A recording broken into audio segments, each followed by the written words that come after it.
Boa tarde, irmãos e amigos. Em continuidade às mensagens em Provérbios, retornamos agora, depois da Semana Santa, da Páscoa, com as mensagens do livro de Provérbios. Nós vamos, nesse instante, trabalhar no capítulo 5 de Provérbios. Gostaríamos de fazer uma leitura no capítulo 5 de Provérbios de alguns versículos que são a base para a nossa mensagem desta tarde.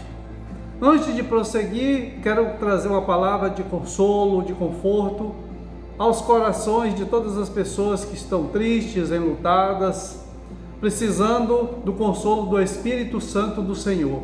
Em nome de Jesus, nós ministramos sobre a sua vida consolo, muita paz, esperança e uma visão de futuro. Não é? Ainda que tenhamos que enfrentar dificuldades, mas devemos olhar para frente e o Senhor sempre estará conosco. Nós temos a promessa que o anjo do Senhor acampa-se ao nosso redor, daqueles que o temem e os livra. Ora, se é assim, nós clamamos agora a Jesus, que abençoe a sua vida, que Ele possa consolar com o Espírito Santo a sua vida, os problemas emocionais, se houver, e qualquer outro tipo de doença, sejam físicas ou psicossociais, mas também a doença espiritual, que é o pecado não perdoado. Que Deus esteja abençoando sua vida, em nome de Jesus. Nós clamamos a Deus que assim faça em sua vida. Então, vejamos o capítulo 5 de Provérbios, o que nos traz a palavra de Deus nesta tarde. Provérbios 5. Meu filho, dê atenção à minha sabedoria. Incline os ouvidos para perceber o meu discernimento. Assim você manterá o bom senso, e os seus lábios guardarão o conhecimento.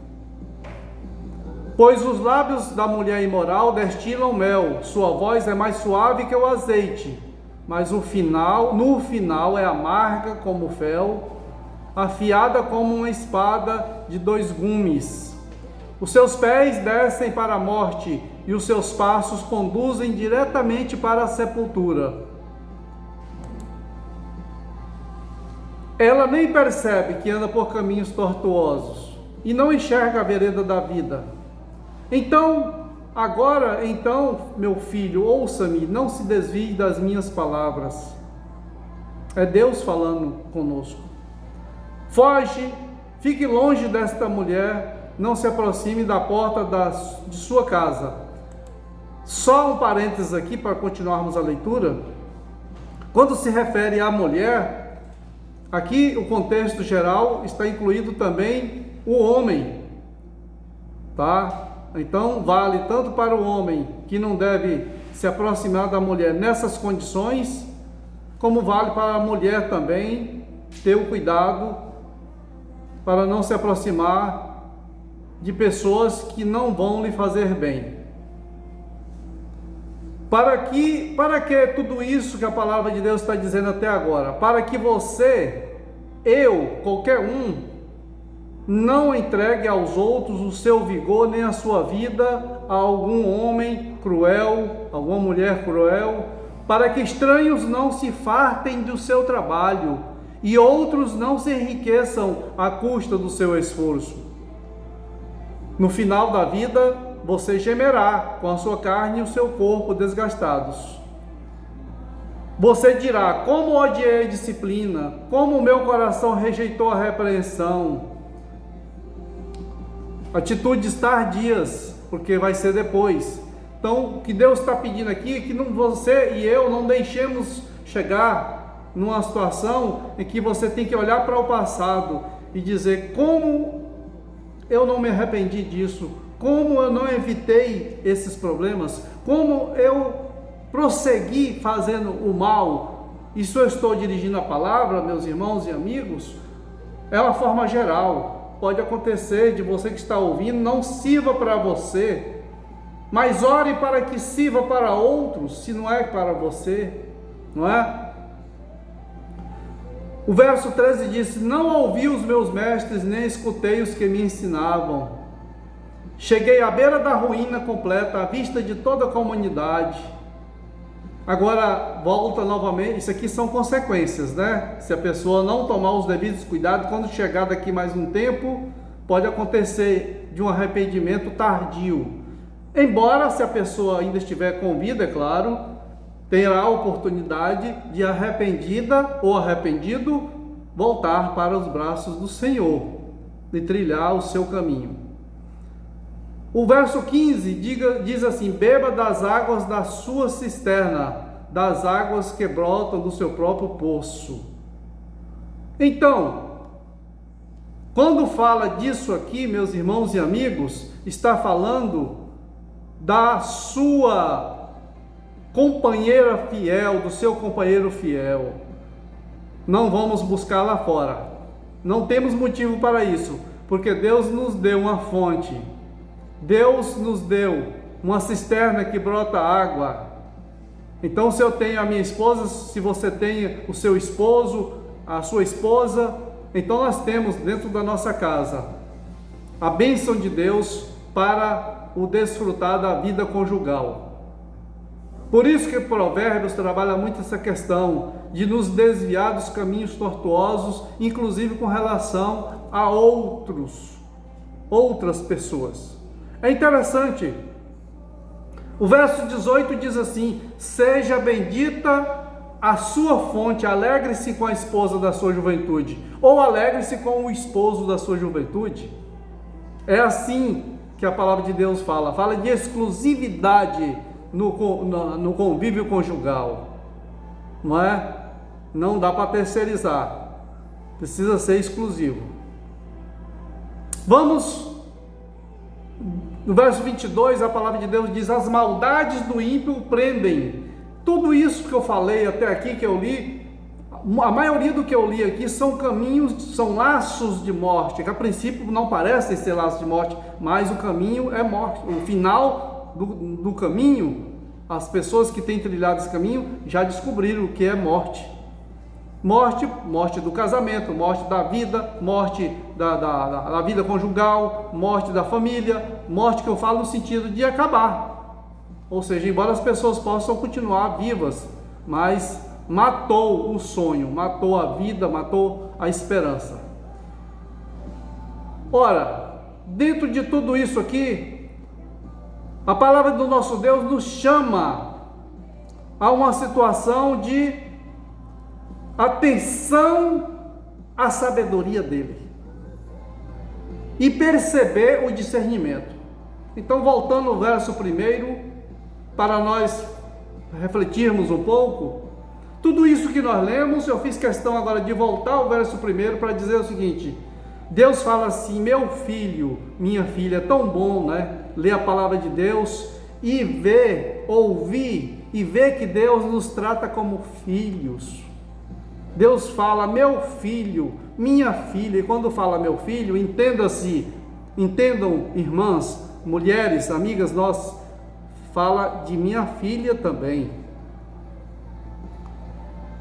Meu filho, dê atenção à minha sabedoria. Porque a sabedoria de Deus é a direção que nós precisamos para tomada de decisões. Muitas vezes nós atropelamos os processos, nós corremos, tomamos algumas providências, agimos e depois oramos: Senhor, abençoa este negócio, Senhor, abençoa essa situação, abençoa o namoro do meu filho, da minha filha, abençoa o casamento do meu filho, da minha filha. Eu não estou dizendo que é tarde, não. Deus é misericordioso, Ele pode, e Ele muitas vezes Ele age em seu favor, em meu favor, mesmo quando nós não agimos com atenção à sabedoria de Deus para agirmos na nossa vida. Muitas vezes Ele, pelo seu amor e pelas suas misericórdias, Ele volta e nos atende, mas nos mostra que nós erramos. É interessante saber isso. São duas coisas aqui no verso primeiro. A primeira é: meu filho, dê atenção à minha sabedoria. Que tipo de atenção eu estou dando à sabedoria que Deus tem, está à disposição? Lá em Tiago, a palavra de Deus diz: aquele que tem falta de sabedoria, peça a Deus, que a todos dá liberalmente. Por que eu não aproveito essa oportunidade e clamo por sabedoria? Aliás, um parênteses aqui, quando nós não podemos ser egoístas nessa parte, nem devemos. Quando fala dessa questão da sabedoria, nós precisamos de clamar a Deus a sabedoria dele para as pessoas também, que mesmo que não sejam cristãs, mesmo que não sejam evangélicas, mesmo que não sejam tementes a Deus, mas se forem autoridades, por exemplo, se forem gestores, não é? Do município, do estado, do Brasil, a parte federativa, gestores federais, então nós temos que clamar a Deus de sabedoria para nós e para eles também, porque quando as pessoas incrédulas fazem gestão com sabedoria, nós somos beneficiados, a bênção de Deus bate lá e cai também em cima de nós. É igual a chuva, ela vem e vem para nós também, vem para eles e vem para nós, ou vem para nós e vai para eles também. É assim. A segunda coisa que merece a nossa atenção também é que nós precisamos inclinar os nossos ouvidos para perceber o discernimento de Deus. Está no final do verso 1. Depois você lê Provérbios capítulo 5 e 6, é um complemento, um ao outro. Incline os ouvidos para perceber o meu discernimento. Discernimento é você saber de Deus que a direção que você está tomando está errada e que você precisa tomar uma alternativa diferente. Discernimento é o Espírito Santo que dá. Aí o meu entendimento é que o discernimento, ele está mais direcionado para nós, para aqueles que buscam a Deus, que temem a Deus, que são filhos de Deus. Se este é o seu caso, você tem à sua disposição o discernimento de Deus, mas precisamos clamar para que Deus nos dê discernimento. O discernimento, ele é espiritual, no sentido de nós conhecermos qual é a vontade de Deus. É diferente de sabedoria. Sabedoria, você recebe uma bênção de Deus para tomada de decisões, por exemplo. O discernimento, você conhece, sente com clareza qual é a vontade de Deus para a sua vida, e assim você poder agir com essas duas coisas, sabedoria e discernimento. Nós não tem como dar errado, meus irmãos e amigos, se nós agirmos com sabedoria e com o discernimento de Deus.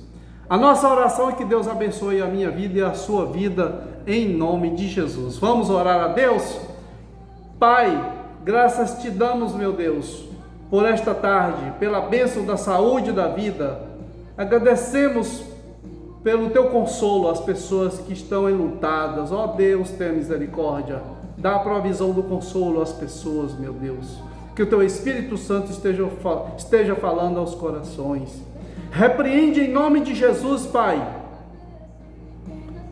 a prostituição, a idolatria, a feitiçaria, os vícios, as drogas, não só no nosso município, mas em todo o Brasil, em todo o mundo, que tem destruído a vida das famílias, a vida de jovens, a vida de pessoas adultas, de crianças, adolescentes. Ó Deus, tenha misericórdia.